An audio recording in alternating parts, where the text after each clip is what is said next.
Michael Omare is a Pan-Africanism analyst and director of Tunacheki media platform with over 1 million followers and 250 million viewers across Africa and the diaspora. Speaking from Nairobi, Kenya, with Open Horn of Africa's Future Africa program, Michael Omare said African journalists should work on telling the world about the real situation in Africa. We should no longer rely on international media organizations to tell us about where we live, where we sleep, where we eat. We have the own ability to tell our own fellow Africans about our house, our home, our community. So that's why our channel exists. That's why we started to inform fellow Africans about our own Africa, not how Westerners or other people see us, how we see ourselves. Asking about the decision of the Prime Minister of Ethiopia, Dr. Abiy Ahmed, to join the army in the fight against the terrorist TPLF and some Western countries' intervention to the Ethiopia's internal affairs, the Pan-Africanist said the whole point of being a leader is to lead the people in the right direction through paying the necessary sacrifices. Abiy is showing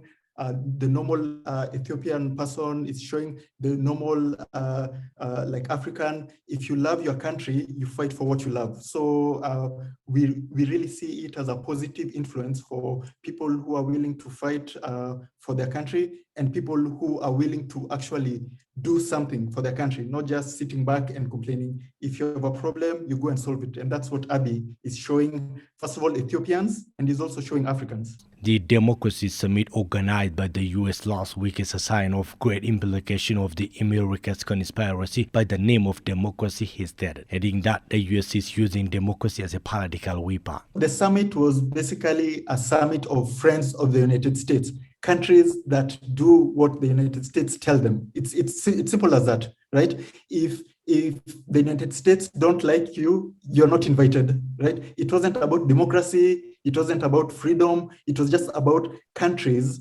that work with the United States. Currently, African leaders are claiming representation in Security Council, and Africa should gain more representation according to the population over the continent, he stressed. The United Nations has all these countries, right? But there are five countries who are permanent members of the United Nations. And all those 5 countries are the ones that control the United Nations. They're the ones that make decisions. They're the ones that vote for, like when it comes to conflict intervention. So technically, those 5 countries, which are all America, all European countries, and China, are the ones who control the agenda of the United Nations. Africa needs its own voice.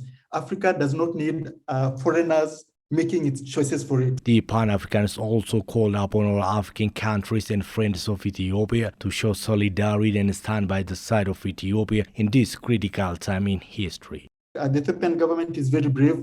It's the few African government that can talk back to the United States, talk back to these European countries. They continue doing that. They continue fighting the media wars. They continue calling out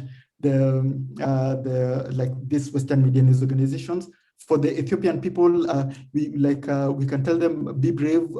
They are not alone, right? Africa is fighting with you. They are going through tough times.